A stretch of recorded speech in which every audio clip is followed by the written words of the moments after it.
Waalaikumsalam warahmatullahi wabarakatuh. Gimana kabarnya? Alhamdulillah.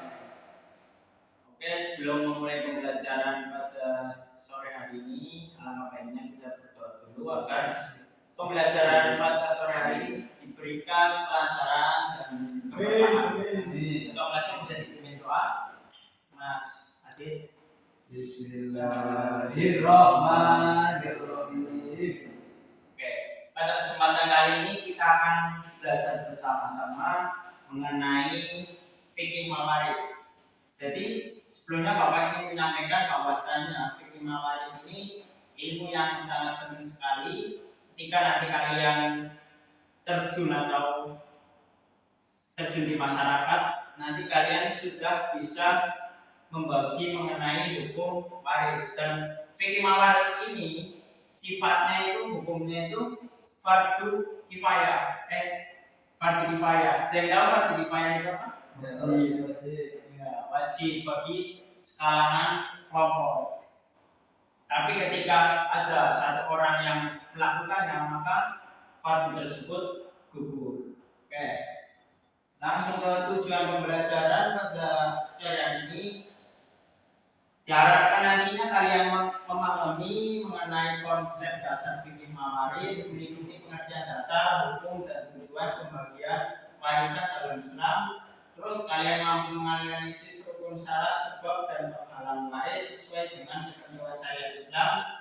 Terus kalian juga mampu mengidentifikasi kelompok ahli waris serta menjelaskan bagian-bagian waris yang diterima oleh ashabul furud dan asobah. Terus juga kalian mampu menghitung dan menyelesaikan kasus pembagian warisan sederhana berdasarkan ketentuan Al-Quran, hadis dan kaidah fikih mawaris secara tepat dan adil. Oke. Kita langsung ke pembahasan mengenai definisi fikih mawaris.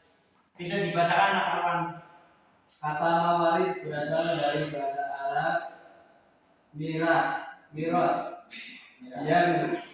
warisan atau peninggalan adalah ilmu yang membahas tentang pembagian harta peninggalan seorang yang telah meninggal dunia pada ahli warisnya sesuai ketentuan syariat Islam. Ya. Jadi fikih mawaris secara lughah itu dari bahasa Arab yang arti miras, yang artinya itu warisan atau peninggalan. Nah, secara istilahnya itu ilmu yang membahas mengenai pembagian harta peninggalan seseorang yang telah meninggal dunia. Jadi harta itu kan sifatnya tidak dibawa mati dan hanya sementara. Makanya ketika ada seseorang yang meninggal, hartanya tidak dibawa mati, tapi ditinggalkan, diwariskan ke orang yang berhak menerima sesuai dengan ketentuan syariat Islam. Nah, orang yang menerima itu disebut ahli waris. Ini ada rukun waris, ada 3 rukun atau 3 unsur wajib yang perlu kita ketahui. Yang pertama itu ada al-waris, pewaris yang meninggal dan meninggalkan harta. Orang yang meninggal terus meninggalkan harta itu disebut al-waris. Terus al-waris, ahli waris yang masih hidup dan berhak menerima. Nah, orang yang tadi Bapak katakan, orang yang menerima hartanya itu disebut al-waris atau ahli waris. Dan al-maurus, harta warisan bersih setelah biaya jenazah, utang, zakat dan wasiat. Jadi ketika ada seseorang yang meninggal, hartanya itu tidak langsung dibagikan ke ahli waris, tapi dikeluarkan dulu al-maurusnya. Misalkan ada biaya jenazah, dilakukan biaya jenazah dulu. Terus apabila orang meninggal itu mempunyai hutang, dilunaskan hutangnya dulu. Terus zakat dan wasiat, apabila ada orang yang meninggal, maka dilakukan pembayaran zakat dulu dan wasiat. Apabila ada seorang yang meninggal terus dia meninggalkan wasiat, misalkan nanti saya ketika nanti mau meninggal mau sedekah ke masjid, harta saya sepertiganya nanti disedekahkan ke masjid. Nah, ini ada sebab penghalang waris. Yang pertama itu nasab. hak karena hubungan darah keturunan. Nah, ini sebab-sebab orang yang mendapatkan warisan itu nasab. Nasab itu hubungan sedarah. Jadi ketika ada bapak meninggal, terus akhirnya si anak itu mendapatkan warisan karena mempunyai hubungan secara bapak dan anak mempunyai hubungan secara. Terus pernikahan, ketika ada suami, terus ada suami meninggal, terus istrinya itu mendapatkan warisan. Ya, karena suami istri atau hubungan pernikahan. Terus al-wala itu jarang terjadi karena ini konteksnya sejarah Islam dahulu.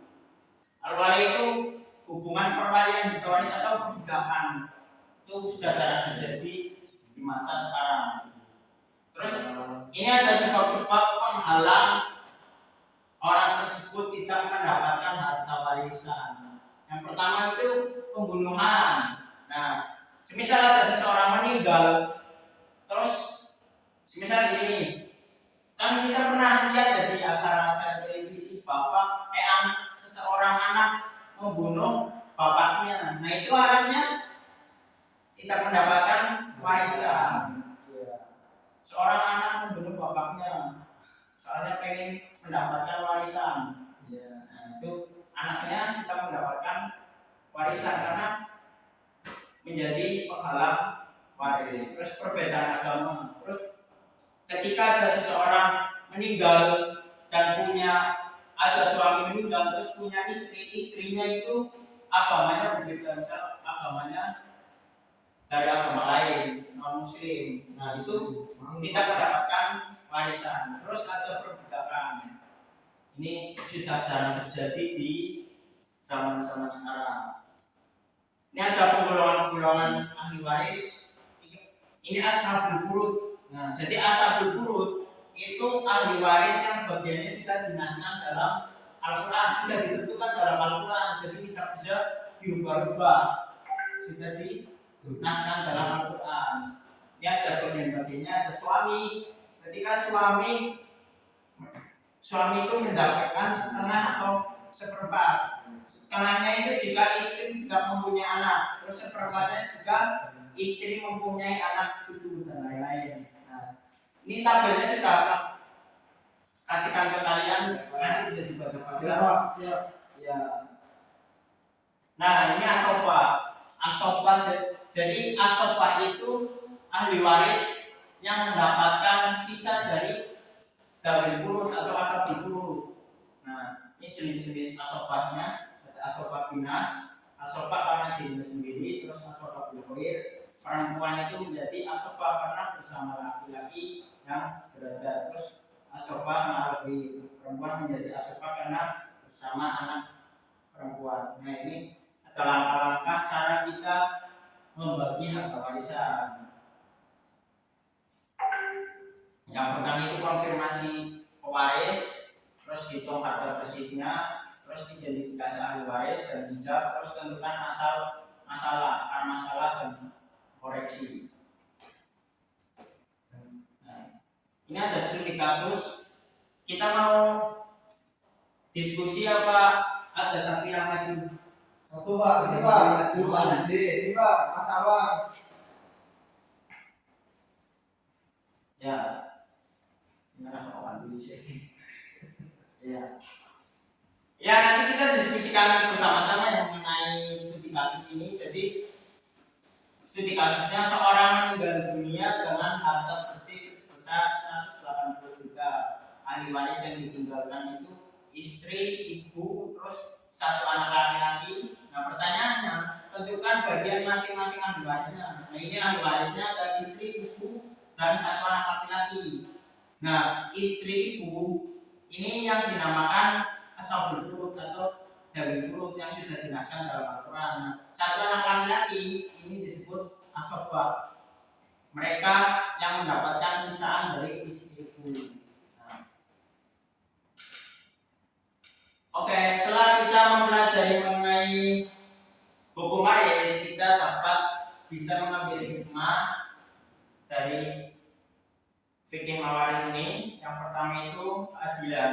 Nah, pastikan pembagian harta sesuai dengan kehendak Allah Subhanahu wa taala. Jadi di fikih mawaris ini sudah dinaskan dalam Al-Qur'an itu untuk pembagian mawaris agar adil. Katakan ada saudara kandung pacok-pacokan karena pembagian waris. Ya, terus juga mencegah konflik, mengurangi sengketa keluarga atas harta warisan, terus pelindungan kaum lemah, menjaga hak anak yatim, janda dan kerabat yang membutuhkan. Ya. Itu mungkin ya materi dari Bapak. Ya, Pak. Kalian sudah paham? Mungkin Bapak cukupkan untuk menutup pembelajaran pada sore hari ini. Kita tutup dengan doa bersama-sama dengan bacaan hamdalah bersama-sama. Alhamdulillahirabbil alamin. Mungkin cukup sekian dari Bapak. Wassalamualaikum warahmatullahi wabarakatuh. Waalaikumsalam warahmatullahi wabarakatuh.